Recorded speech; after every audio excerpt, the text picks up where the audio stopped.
मुक्ता का 3 तल्ले का मकान, नीचे बैठक तो छत पर रसोई। अरे मुक्ता, गर्मा गर्म रोटी तो ला, बहुत स्वाद बनी है सब्जी। लाई माँ, बस 2 मिनट। मुक्ता की दौड़ जो सुबह शुरू होती तो रात में जाकर रुकती। ऊपर नीचे करते करते पूरा शरीर थक जाता, लेकिन माँ मैं आपके पैर में तेल लगा कर ही सोऊंगी, नहीं तो मुझे नींद नहीं आएगी। अरे जीती रहे बेटा, लेकिन तू थक जाएगी, वैसे भी तुझे 3 तल्ला चढ़ना है अभी। कैसी बात कर रही है माँ जी, मैं तो आज बहुत देर तक सोई थी, तो नींद कहाँ आएगी। सास को कब नींद लग जाती पता ही नहीं चलता। अगले रोज, अरे मुक्ता, जरा सामने ठेले वाले से आलू तो ले आ, 5 किलो पापड़ बना देती हूँ। होली आ रही है, मेहमान आएंगे तो क्या कहेंगे कि इन लोगों के घर तो कुछ बना ही नहीं। माँ मैंने सब बना लिया है, आप चिंता मत करिए। होली वाले दिन दही बड़ा और पकौड़ों का इंतजाम भी कर लिया है मैंने। सास को लगता है जैसे उसे न जाने कितनी गुणी और अच्छी बहू मिल गई। एक दिन मुक्ता की बुआ सास उन लोगों के घर आती है। अरे भाभी, आपने तो हीरा बहू पाई है बिल्कुल।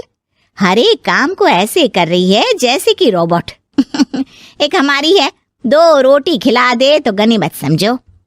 अरे हम तो बेटे को देख के सोच रहे थे कि कलवासा है, पता नहीं कौन शादी करेगा, लेकिन देखो जय दूध से फपकती बहू आई है। हाँ भाभी, आप तो लक्की हो, लक्की। तभी वहां मुक्ता आ जाती है। क्या बुआ, काहे की लकी, देखो ना कैसा शरीर फूला जा रहा है।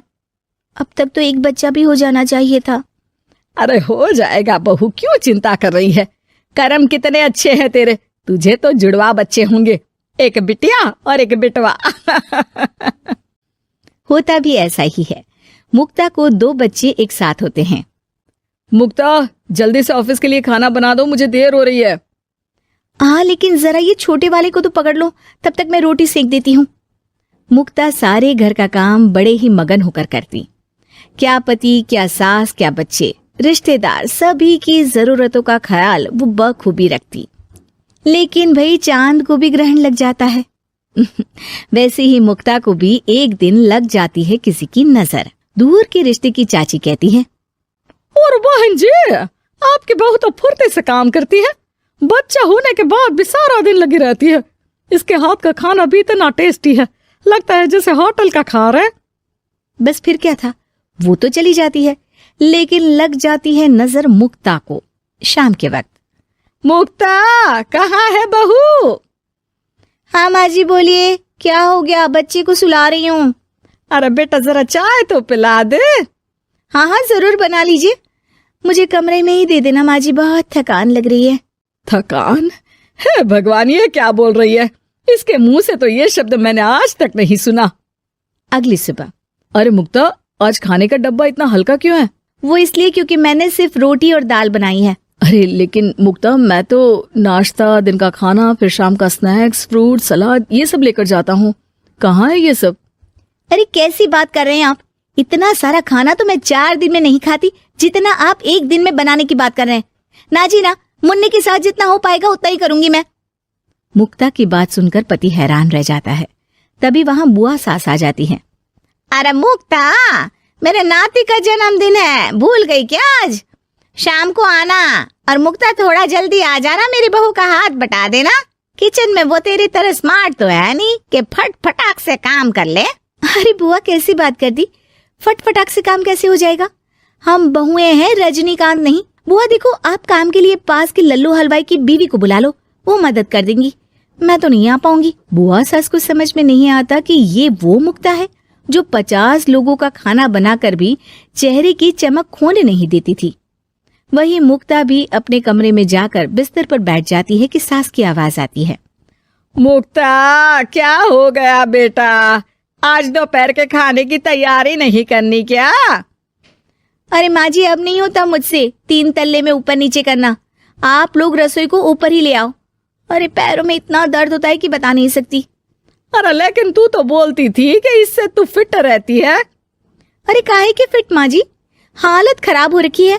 कौन ऐसा मकान बनवाता है कि जहाँ सोने का कमरा अमेरिका में है तो खाने का लंदन में। अरे रसोई बनानी है तो जाओ अफ्रीका। ना जी ना, मुझसे नहीं होगा इस घर का काम। मुक्ता की बदली हरकत किसी को समझ में नहीं आ रही थी। अरे ये मुक्ता को क्या हो गया है? मुझे तो लगता है इसकी माँ ने पट्टी पढ़ाई होगी। और ना जी ना, मुक्ता की माँ यानी मेरी समधन तो देवी है देवी। वो तो अपनी बेटी को ऐसे संस्कार दे ही नहीं सकती। मुझे माजरा कुछ और ही लग रहा है। तभी वहां मुक्ता हाथ में प्लेट और सब्जी लेकर आ जाती है। माजरा? किस बात का माजरा? खैर माँ जी, जरा ये सब्जी तो काट दीजिए, और हाँ, इसके बाद मैं आटा यहीं दे जाऊंगी, गूंद देना।